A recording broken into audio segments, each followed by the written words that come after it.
saya mengeluarkan keputusan dan melaunching pelayanan puskesmas gratis. Kemudian yang kedua, saya melaunching ibu melahirkan gratis. Jadi saya sudah menyampaikan ke masyarakat, tidak boleh ada satupun anak yatim yang berada di panti asuhan yang tidak mendapatkan biaya makan dari pemerintah. Curhatan mereka itu harus diberikan saluran, begitu, bikin yang namanya akunnya itu namanya Sambat Bunda. Ya, jadi ada nomor HP, nomor hotline-nya, nomor WA begitu. Mereka boleh sambat dengan websitenya ada juga. Nah, mereka sambat di situ dan kita sudah menggunakan metode AI.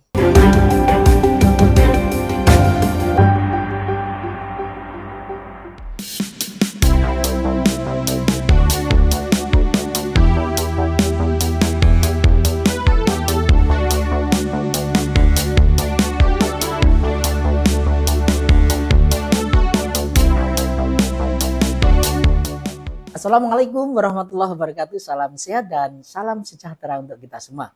Kembali bertemu dengan saya, Tri Mulyono, pemimpin redaksi Tribun Jatim Network dalam acara Gebrakan Sang Pemimpin. Kali ini saya berada di Lumajang, salah satu wilayah di timur Provinsi Jawa Timur. Kita ingin tahu gebrakan-gebrakan apa yang sudah dilakukan oleh orang nomor 1 di Kabupaten Lumajang setelah 2 bulan ini dilantik. Dan saya sekarang sudah bersama Bunda Indah, Bupati Lumajang yang nama lengkapnya adalah Insinyur Indah Amperawati Masdar MSI. Ini kita panggilnya Bunda Indah. Assalamualaikum, selamat sore Bunda. Waalaikumsalam Mas. Ini 2 bulan sudah memimpin Kabupaten Lumajang sebagai Bupati perempuan pertama ya Bunda ya. Sebelum Betul. Kemarin ada tapi BLT kan. Ini kira-kira apa Bunda yang sudah dilakukan setelah 2 bulan ini dilantik? Jadi Mas Tri, saya dilantik tanggal 20 Februari, kemudian ke Magelang untuk retreat. Akhirnya saya masuk pertama kali di Pemda Lumajang itu tanggal 3 Maret. Tanggal 3 Maret itu pula di hari saya masuk pertama, saya mengeluarkan keputusan. Langsung Bu? Langsung. Hari itu juga? Ya. Dan melaunching pelayanan puskesmas gratis. Kemudian yang kedua, saya melaunching ibu melahirkan gratis. Ini kebutuhan paling mendasar dari masyarakat ya Bu Indah. Iya, dan itu sangat berkaitan erat dengan sumber daya manusia. Betul. Saya tidak ingin lahir anak-anak stunting akibat pembiayaan persalinan yang itu bagi sebagian orang yang belum memiliki BPJS dan dia dari keluarga yang tidak mampu menjadi penyebab lahirnya anak-anak stunting. Dan syaratnya cukup menunjukkan KTP. KTP Lumajang. KTP Lumajang, nggak ada kartu-kartuan Bu ya. Pokoknya KTP gratis. Akan lebih sempurna ketika dia menunjukkan bahwa ada surat keterangan tidak mampu. Oke, tapi syarat utamanya bahwa KTP warga Lumajang gratis. Iya, gitu ya. Itu akan akan terseleksi secara alami. Nggak mungkin lah orang yang mampu mau di kelas 3 mau melahirkan di puskesmas dulu gitu. Lalu apalagi Bu selain melahirkan gratis dan puskesmas gratis? Jadi APBD 2025 ini saya kan tidak ikut menyusun. Saya dilantik 20 Februari. Nah, tapi ada yang bisa saya intervensi, saya titipkan saat itu karena saya sudah dinyatakan menang saat itu. Hanya satu yang saya titipkan, bahwa harus ada anggaran pembiayaan makanan, biaya makan per hari untuk seluruh anak-anak yatim di panti asuhan se-Kabupaten Lumajang. Ini sekali lagi juga terkait hajat hidup paling mendasar dari masyarakat. Betul. Ya, Bunda, ya. Kewajiban pemerintah itu kan memelihara Ya. anak-anak terlantar dan anak-anak yatim. Nah itu insya Allah ini sudah mulai berproses. Jadi saya sudah menyampaikan ke masyarakat, tidak boleh ada satupun anak yatim yang berada di panti asuhan yang tidak mendapatkan biaya makan dari pemerintah. Kalau ada anak-anak yatim yang di luar panti asuhan, yang itu terlantar, boleh masuk ke panti asuhan dan akan kita berikan biaya permakanan itu. Secara teknis bagaimana Bu, masyarakat yang ingin mengakses makanan ya masuk gratis aja di panti asuhan manapun jadi, yang bisa menerima. Seperti program makan bergizi gratis sudah disiapkan di panti-panti asuhan itu.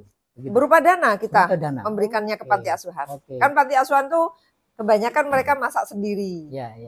Jadi sokongan dana.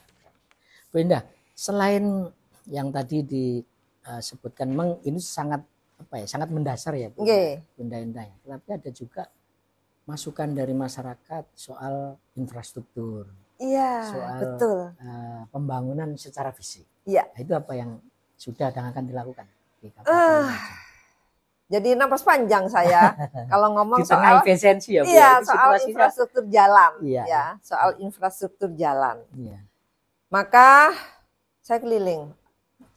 Berhari-hari bersama Mas Wakil Bupati. Mas Yuda, saya keliling untuk melihat kondisi infrastruktur jalan kita. Memang luar biasa, kerusakannya sangat parah. Bahkan ada yang sudah nggak ada aspalnya sama sekali. Iya, tinggal batu aja kelihatan, tinggal tanah aja kelihatan, dan itu hampir di banyak tempat. Saya dan Mas Wabub sudah keliling ke kurang lebih 14 ruas jalan. Dan insya Allah kami akan kerjakan itu di tahun ini melalui perubahan APBD. Di 25 titik itu ya? Sementara yang saya kunjungi di 15 titik, tapi saya akan terus melihat titik-titik yang lain. Kalau memang dananya tidak cukup, maka bisa kita kerjakan di tahun depan. Saya itu berdoa bersama Mas Wabub dan berharap mudah-mudahan tahun ketiga semua infrastruktur jalan sudah selesai ya. Tahun kedua. Tahun ketiga. Tahun ketiga ya Bunda. Tapi dengan impres Presiden tahun ini tentang efisiensi anggaran itu, apakah memang sudah ada anggarannya ya Bu? Infrastruktur ini pengalihan dari dana pos yang lain. Iya, jadi pergeseran. Pergeseran dan efisiensi itu hanya di aparatur sipil negara. Jadi misalnya begini, perjalanan dinas. Aparatur sipil negara ya. Jadi perjalanan dinas kita potong 50%.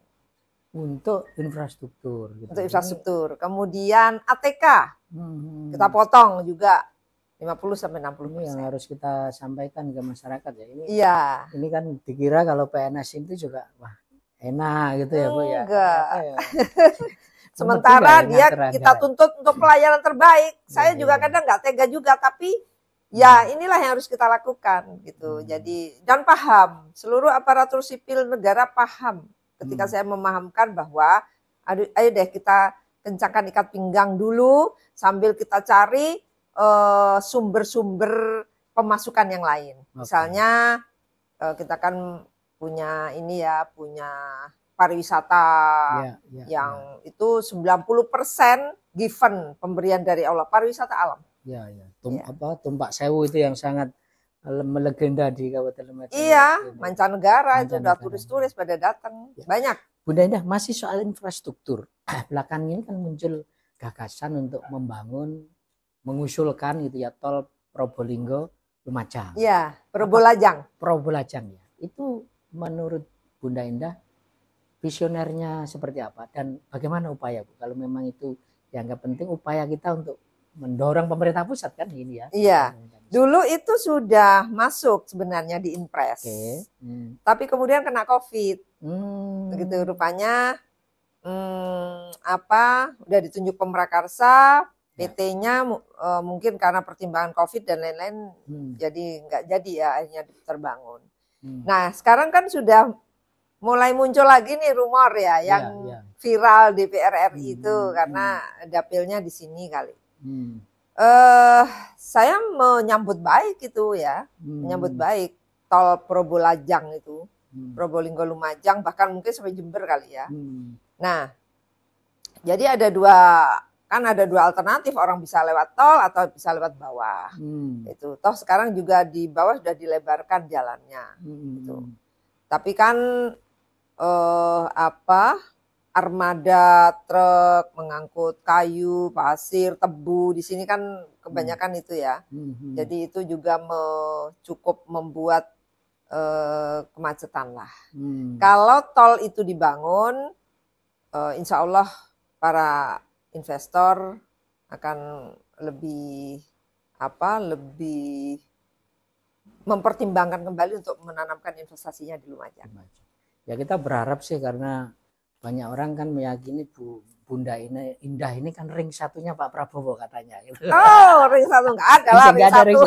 Itu benar, kita saya hanya perlu ketua tahu partai Bunda kecil. Ini juga ketua partai Gerindra Lumajang ya. Partai yang kemarin signifikan kenaikan kursinya. Tapi hubungan dengan Pak Prabowo sejauh ini gimana, Bu? Beliau pembina partai kami, ketua umum partai kami. Tapi jauh lah, ketua DPC kabupaten. Tapi kan ya tahu kalau ada kader terbaiknya di Kabupaten Lumajang. Kita harapnya begitu, Bu.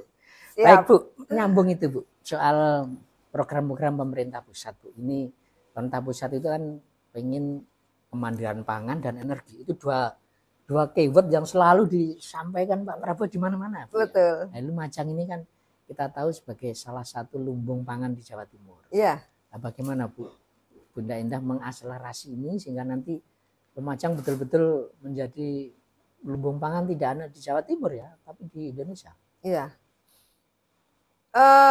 Saya berharap Lumajang ini kembali kepada masa kejayaan di era Pak Harto ya, Presiden Soeharto.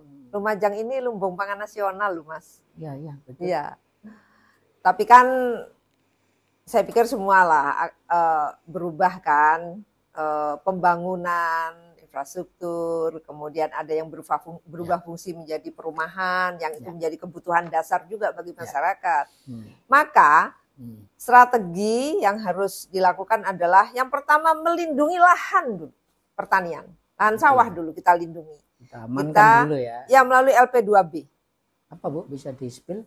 Lahan pertanian pangan berkelanjutan. Oh, itu. Jadi programnya ya. Ya. Bagaimana kebijakan pemerintah daerah untuk melindungi sawah teknisnya, dan kita ada 32.331 hektar yang harus dilindungi, tidak boleh berubah fungsi. Harus tetap ditanemin padi dan sejenisnya. Itu tanaman pangan lah. Dan itu sudah dilindungi melalui Perda RT/RW ya, ya, salah satunya pasti itu ya. Perda khusus LP2B ada, Pak. Oh gitu. Ya. Ini ya berarti khusus ya. Ya. Biasanya kan hanya cukup RT/RW ya, Bu. Ya. Dibikinkan perda. Saya menemukan angka yang berbeda malah di RT/RW. Baru kemarin sih saya pelajari, ternyata di kawasan pertaniannya hanya sekitar 30 ribuan. Saya nggak mau, saya protes nih sama kepala Diperta ya, kepala Bapeda. Kok cuma 30.000? Kita harus lindunginya 32.331. Ada 2.000 hektar loh, nggak kecil itu ya. Kemudian ini akan sedang direvisi. Ini mungkin ada, saya nggak tahu kesalahannya di mana, tetapi saya minta real di lapangan tetap harus ada 32.331. Kalau dia berubah fungsi, maka clear and clean, harus diganti di tempat yang baru ya. Cetak sawah baru. Membuka lapangan. Ya boleh. Misalnya di situ harus ini nih dibangun perumahan, tapi dia harus mengganti clear and clean 1:1. Dan itu susah ya, susah karena kondisinya harus sama, kemudian tipe lahannya harus sama, ya harus sama, harus persis, dan itu susah.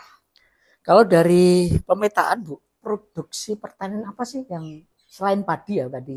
Selain padi, apa, Bu? Kita ada ubi jalar untuk pangan ya, ubi jalar, ubi kayu, jagung. Ya. Termasuk pisang ya Bu ya? Itu oh pisang, salah satu betul. Yang bahkan ekspor ya, itu sudah. Iya, tapi Mas Tri, pisang ini saya harus kasih semangat lagi buat petani untuk kembali menambah produksinya. Kita punya pisang itu pisang agung. Itu yang kalau tumbuh di tempat lain itu kualitasnya jadi beda. Memang hanya bisa maksimal di Kabupaten Lumajang. Itu ekspor juga ya? Enggak, kalau pisang agung. Okay. Yang ekspor itu pisang Kirana. Ini ada lagi petani yang mulai membudidayakan dan udah panen itu, tapi baru di luar kabupaten, luar provinsi aja, tidak sampai ekspor, itu Cavendish. Ya, pisang. Saya itu terkenal Bu, di Surabaya juga terkenal. Terkenal. Gitu ya. Iya. Ternyata dari Lumajang saja. Pisang Kirana itu pernah di ini loh, di istana loh, istana presiden. Baik. Bu Endah, selama sebenarnya Bu Endah juga sudah wabub ya, wakil bupati orang nomor kedua. Sekarang orang nomor 1. Kira-kira tantangan terbesar untuk pertanian itu apa sih Bu? Tantangan terbesarnya. Selain lahan ya, tadi kan lahan sudah ada solusinya ya tadi. Pertahankan gitu ya. Tapi ada lagi enggak? Tantangan terbesarnya para pemuda, anak-anak muda. Gitu ya Bu ya. Saya akan mencoba untuk mendorong supaya petani milenial ini yang kemarin tumbuh. Diinisiasi oleh Bapak Menteri Pertanian. Iya. Katanya mau melahirkan petani milenial dan digaji loh, digaji tinggi. Iya, jadi memang betul Mas Ri. Anak muda kalau ditanya apa cita-citanya anak sekolah, enggak ada yang YouTuber biasanya. YouTuber. Content kreator gitu ya. Tapi kan saya dengar Bu dari banyak teman-teman Bu Endah itu kenapa kok dipilih itu karena sering belusuan, sering kan kebetulan katanya dulu kepala dinas kehutanan ya Bu ya. Jadi terakhir ya. Sebelum jadi Wabu. Artinya kan paham betul ini petani hutan terutama. Wah, saya itu ada 50.000 hektar di Lumajang ini yang ditanami Albasia. Kita penghasil Albasia terbesar loh Mas di Jawa. Kita ini ya agak kuper Bu. Albasia itu apa Bu? Bisa dijelaskan Bu? Apa Jawanya? Sengon. Oh, sengon. Kayu sengon. Nama latinnya Albasia. Albasia. Iya. Itu 50.000 hektar loh petani hutan rakyat. Ya, selain 33% lah dari luas wilayah ini hutan negara di Lumajang ini. Tapi 32%-nya dari luas wilayah kita itu sengon.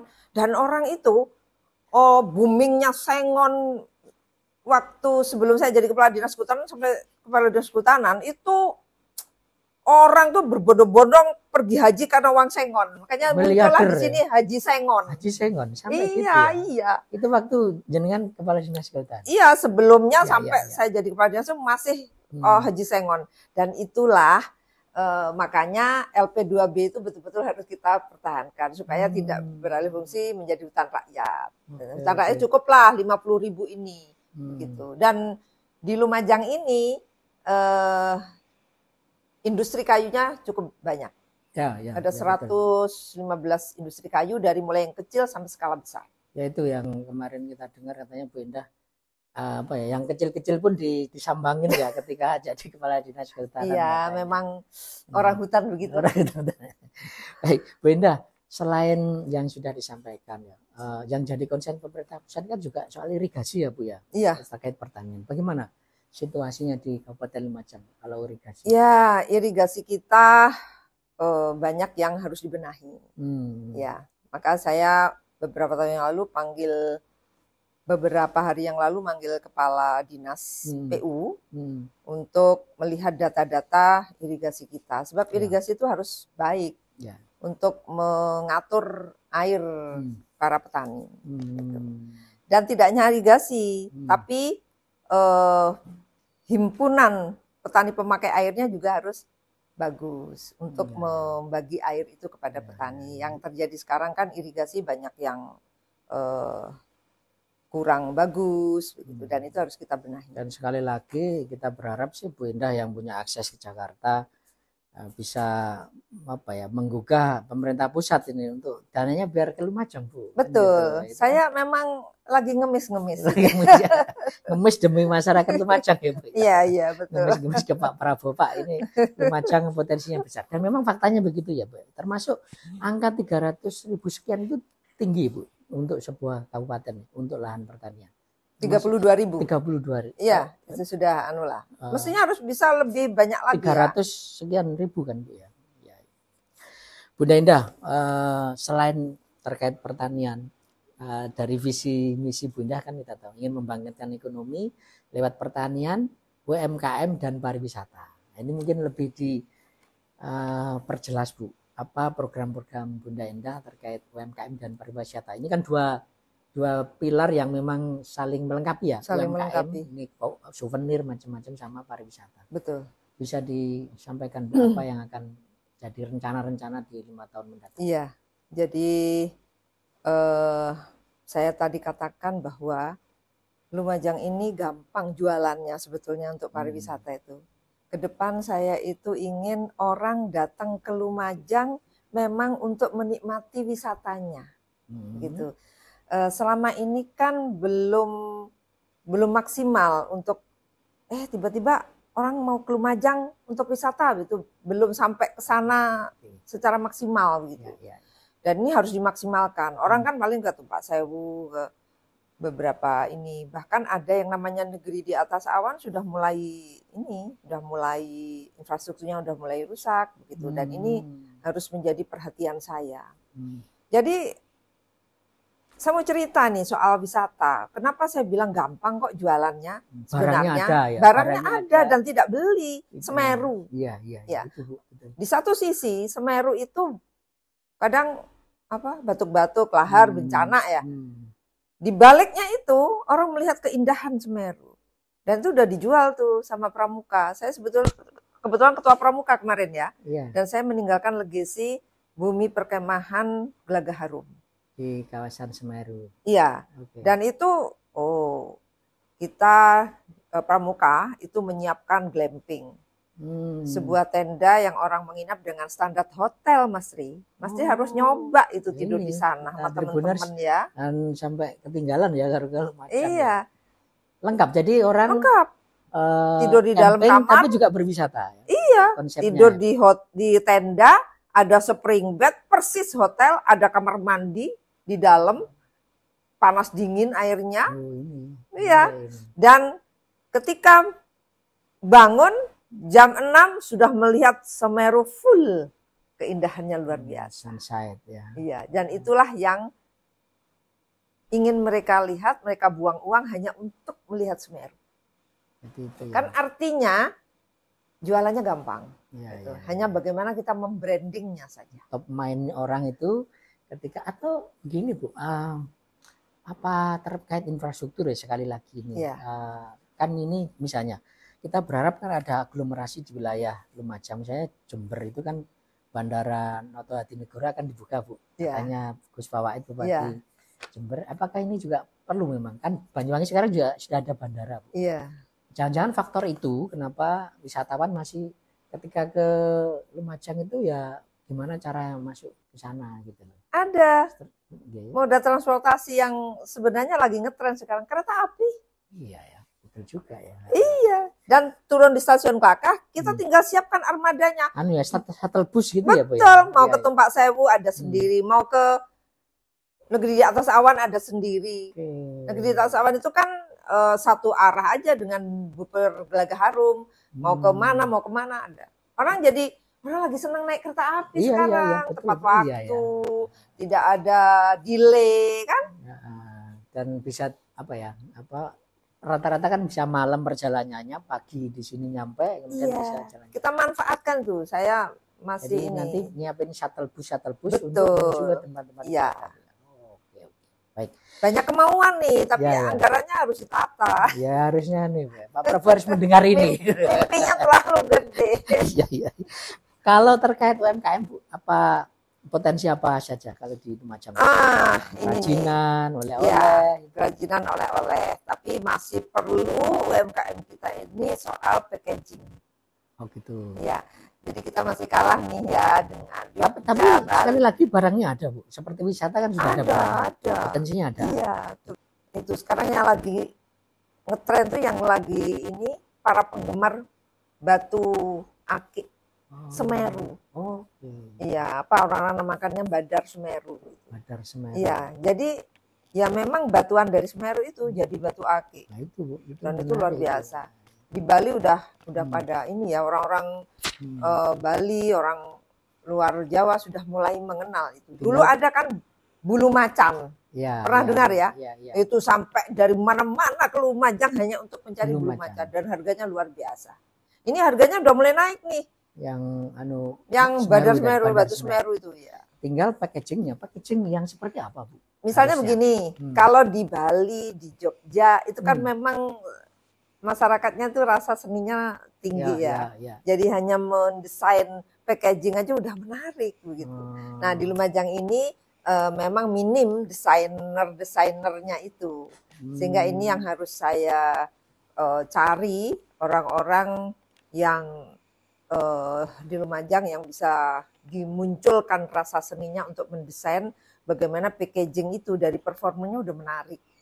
Atau bisa juga diaspora warga Lumajang yang ada di mana-mana lah, Bu. Itu diundang mungkin perlu ada gitu ya. Diaspora. Ada anak Lumajang yang sukses di Batam. Udah saya hubungi tuh. Dia sukses, salah satu bisnisnya itu penggemukan sapi.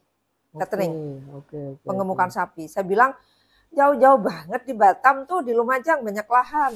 Bilang pulang dong gitu. Ini bundanya memanggil ya, bunda. Baik, jadi banyak hal ya, Bu ya. Dan sekali lagi barangnya ada, tinggal kita menjualnya, dan yang kedua packagingnya, pengemasannya itu biar menarik. Orang coba Mas Ri dulu ketemu Bu Tri, pasti lihat performanya dulu. Iya. Baru kenalan. Baru cinta, Bu. Dari mata turun ke hati. Betul. Iya. Bunda, ini luar biasa, banyak hal yang tadi sudah sampaikan. Tapi Tribuners rasanya juga ingin tahu nih, sosok Bunda Indah sendiri ya. Tadi sudah ngomong yang serius, sekarang mungkin yang ringan-ringan, Bunda. Yang ringan-ringan. Sebagai politisi, ini politisi kaleng-kaleng ya, orang nomor 1 Partai Gerindra, sekarang orang nomor 1 di pemerintahan, tapi kan juga ibu, juga istri, juga nenek barangkali. Gimana Bunda membagi waktu, kodrat sebagai wanita tetap terjaga, tetapi karirnya juga bisa lancar? Sebenarnya kalau dikatakan saya ini politisi karbitan saya ini, Mas. Masa sih? Iya, saya kan lahir dari birokrat. Iya, Tribuner, Bunda ini adalah insinyur ya, sarjana pertanian. Kalau dulu tukang insinyur ya, jadi sebelum sarjana pertanian. Jadi betul. Ini memang orang pintar tenanan. Ada. Enggak dilanjut, Bu. Ya, jadi saya ini lahir dari seorang birokrat. Ya, dari pegawai. Dulu boleh cerita dulu, Bu. Dulu SD di mana? SMP? Saya SD di Lumajang, Mas. SD Wong Lumajang asli. Iya, memang Lumajang saya. Bapak ibu saya Kalimantan, Mas, aslinya. Tapi tahun 60 hijrah ke Jawa dan saya lahir di Lumajang. SD di Lumajang. SD di Lumajang, SMP, SMA. Boleh disebut, Bu, SMP, Bu, biar para alumninya bangga ini. Saya SD Negeri Klojen namanya. Jadi orang ngira SD Negeri Klojen itu Klojen Malang, padahal Klojen Lumajang. Klojen Lumajang. Ya, sekarang namanya SD Negeri Citro Diwangsan 2. SD Negeri Klojen, saya kemudian SMP Negeri 1 Lumajang, orang pinter. SMA Negeri 1 Lumajang, dan selanjutnya saya kuliah di Universitas Negeri Jember, Fakultas Teknologi Pertanian. Salah satu fakultas terbaik ya, pertanian terbaik di Indonesia. Pertanian. Selanjutnya, kemudian saya menyelesaikan pasca sarjana saya Magister Administrasi Publik karena saya udah kerja waktu itu.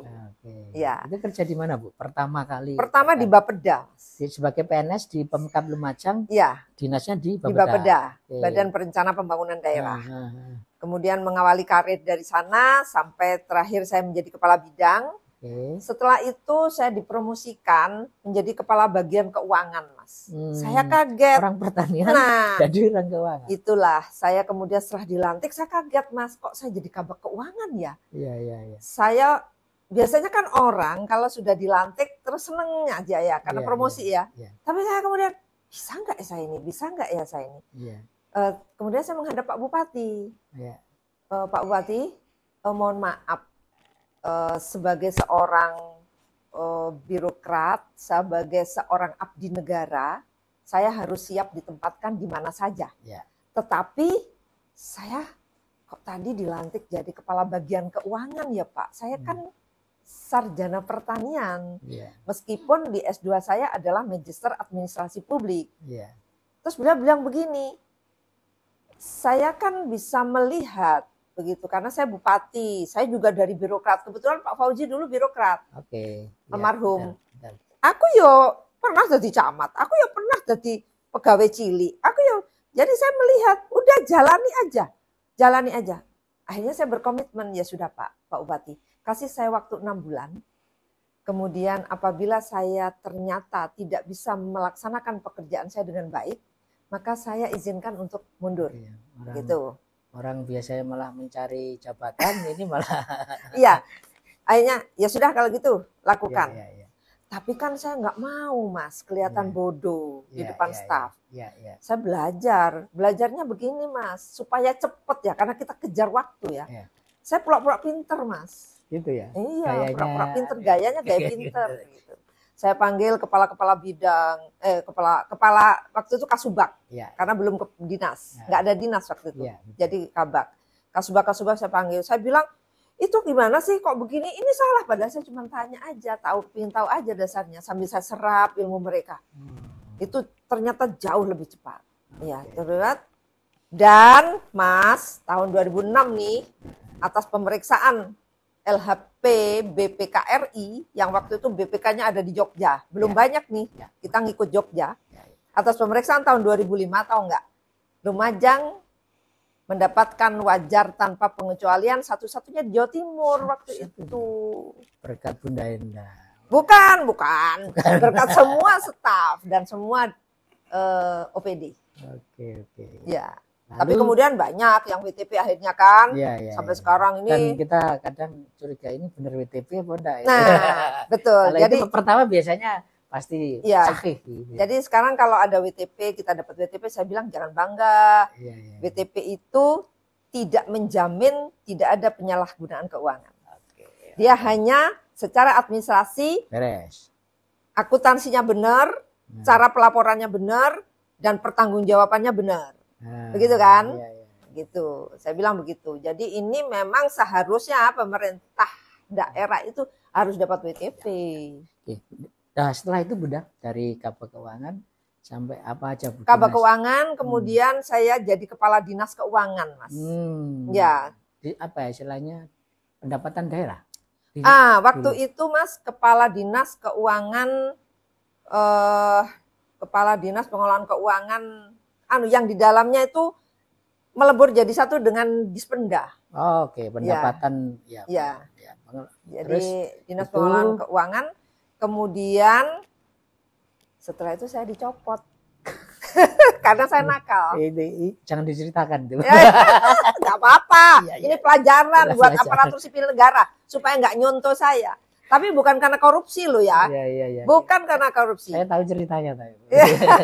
Iya. Jadi saya jadi kepala dinas keuangan, kemudian ada pilkada dan saya terseret dalam arus politik karena kakak kandung saya maju.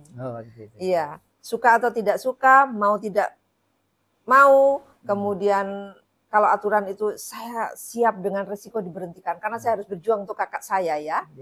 Tapi ya ini resiko. Aparatur sipil negara boleh nyontoh, tapi kalau resiko ditanggung penumpang. Nah, akhirnya saya kemudian dilepas jabatan. Dicopot lah. Tetap PNS ya Bu ya? Tetap PNS. Berkarir. Kakak saya jadi bupati. Tidak elok kalau kakaknya jadi bupati terus adiknya jadi kepala dinas keuangan kan, kayak bendahara umum daerahnya kan. Akhirnya saya dipindah menjadi kepala Bapeda. Wah ini ya, think tanknya.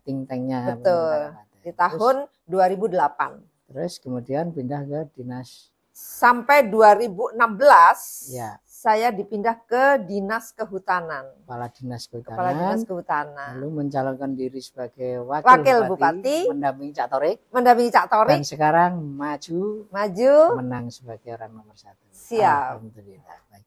Bunda, tapi sebagai ibu, sebagai istri, sebagai anak, punya apa ya, kayak lu pernah membayangkan nggak sih Bunda Indah bahwa ini pilihan hidup Bunda sebagai saya tidak pernah bercita-cita menjadi bupati gitu.